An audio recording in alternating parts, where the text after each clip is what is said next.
As the federal government shutdown drags on, America's national parks occupy a strange middle ground, officially open, yet running on fumes. Under the Interior Department's contingency plan, most park gates, roads, and trails remain accessible, but looks can be deceiving. Roughly two-thirds of National Park Service employees, about 9,300 out of 14,500, are furloughed, leaving only a skeleton crew for emergencies and basic protection. Visitor centers are dark, restrooms are locked, garbage cans overflow, and the rangers who normally offer maps, advice, and rescue services are largely absent. Even emergency response times can slow to a crawl. Adding to the confusion, each park is making its own call. Mesa Verde is shuttered, while Yosemite still allows limited entry, asking hikers to issue their own backcountry permits. Travelers planning bucket list trips find themselves gambling on whether gates will be open, services available, or trails safe. The financial fallout is just as uneven and enormous. The National Park System forfeits up to $1 million in entrance fee revenue every day the shutdown continues.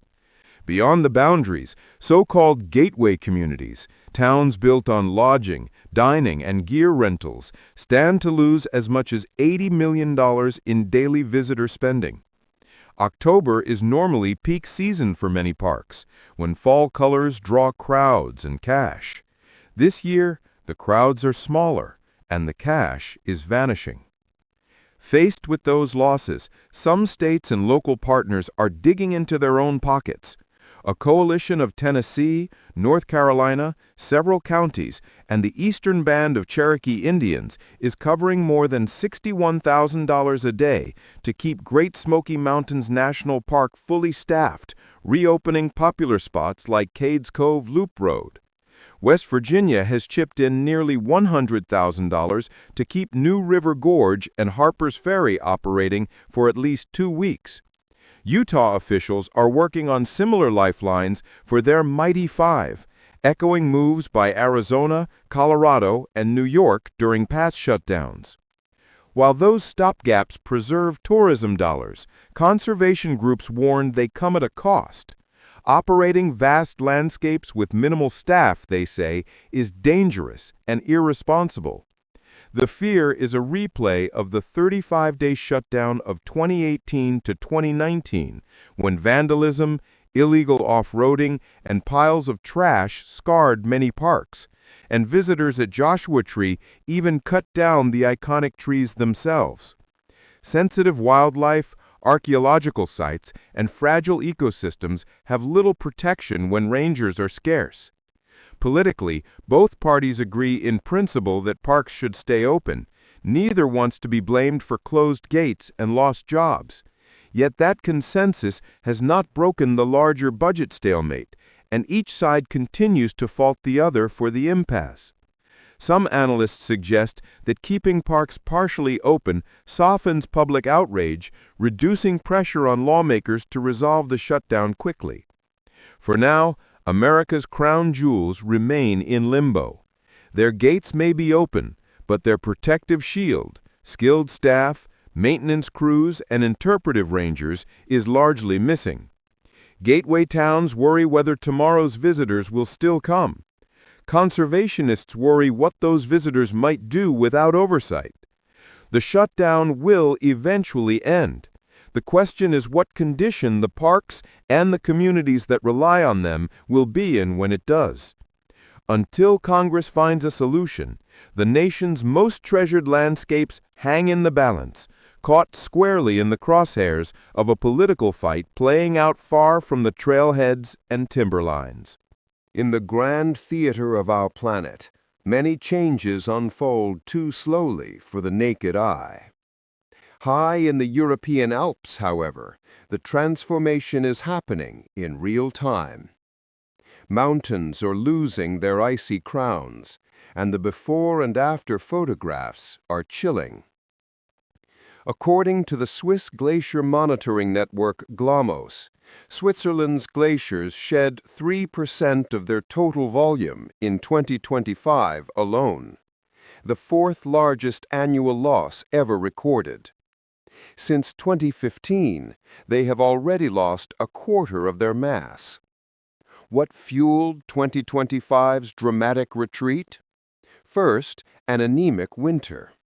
A deep snowpack normally forms a brilliant white shield that bounces sunlight away and insulates the ice beneath. This year, that shield was paper thin. Then came the heat. June 2025 was the country's second warmest June on record, and heat waves in both June and August stripped away what little snow remained. Once the darker glacier ice lay bare, it absorbed the sun's energy and melted even faster. Scientists say the driver is clear: human-caused climate change. The Alps are warming at roughly twice the global average, and the evidence is everywhere. More than 1,000 small Swiss glaciers have already disappeared. Roughly 100 vanished between 2016 and 2022 alone. Side-by-side photos of the Rhone Glacier, taken just 15 years apart, replace a flowing river of ice with a milky green lake. Images from the early 1900s show valleys once choked with ice, now holding only scattered white patches. But melting ice is more than a lost postcard view.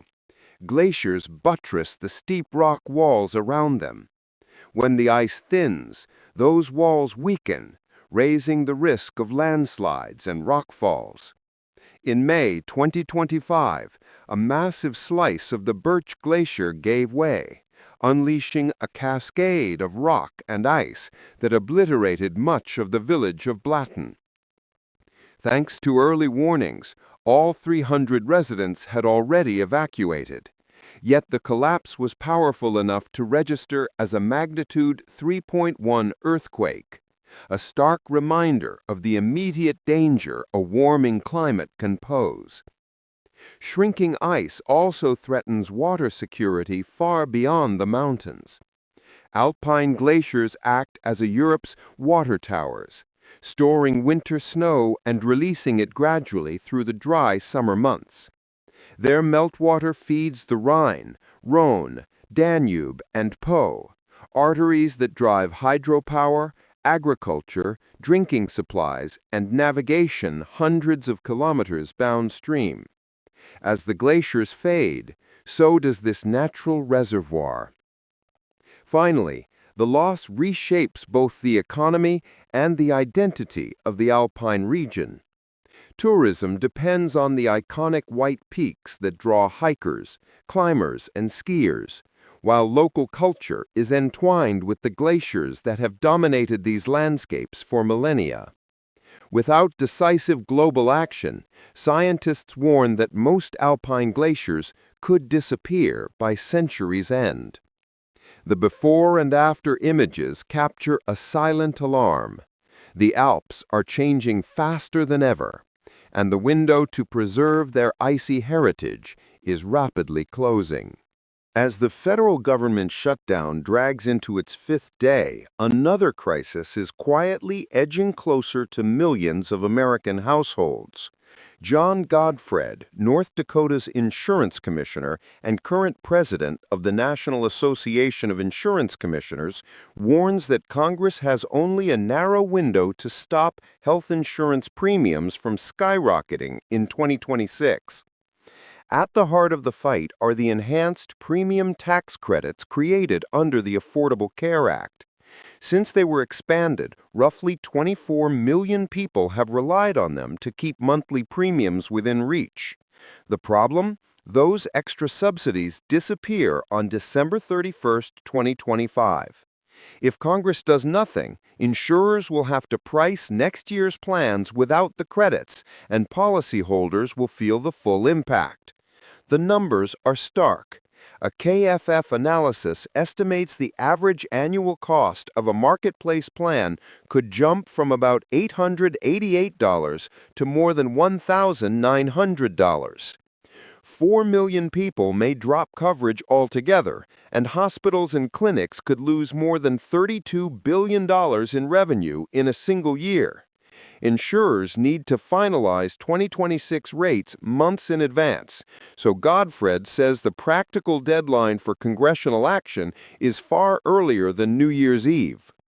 Yet the premium fix is now entangled in the larger budget standoff that shuttered the government on October 1st. Democrats have vowed not to approve any spending bill unless it extends the ACA credits, calling the subsidies a non-negotiable shield against a massive middle-class tax hike. Republicans argue the issues should be separated, reopen the government first, then debate health care. Some in the GOP hint they're open to a deal on the credits, but only after federal operations resume. For now, the two sides are dug in, each blaming the other for both the shutdown and the looming premium spike. The backdrop to today's stalemate is the GOP's 2025 tax and spending package, signed earlier this year, which slashed more than $1 trillion from Medicaid and other health programs, but left the ACA credits untouched, effectively putting them on a ticking clock. That omission set the stage for today's showdown. California offers a preview of what could happen nationwide. Covered California, the state's health insurance marketplace, projects average premiums could nearly double, an increase of 97% without the subsidies. For a low-income enrollee, a $97 monthly bill could leap to $182. An older adult between 55 and 64 might see costs rise from $186 to $365. Latino Californians could face hikes of 122%, and middle-class families who currently save about $500 a month would watch those savings evaporate overnight. Public opinion is remarkably unified. A recent KFF poll found nearly 80% of Americans, majorities of Democrats, Independents, Republicans, and even self-identified Make America Great Again supporters, want Congress to extend the credits.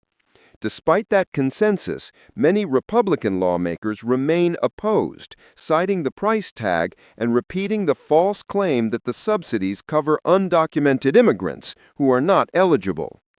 Meanwhile, the insurance industry's calendar keeps ticking. Companies must file preliminary 2026 rates early next year. Without clarity from Congress, the safest course for insurers is to assume the credits vanish and price plans accordingly. That means millions of families could receive renewal notices this spring showing premiums they simply can't afford, even if Congress later strikes a deal. Every day of gridlock shrinks the chance of a smooth fix. If lawmakers wait until the last moment, insurers warn they won't have time to reissue rates, forcing consumers to pay first and hope for refunds later, or go without coverage at all. So the stakes in Washington now extend well beyond federal paychecks and national parks. The question is no longer just when the lights will come back on in government offices. It's whether 24 million people will be able to keep the health insurance they rely on, and whether Congress can act before the calendar, not the politics, makes the decision for them.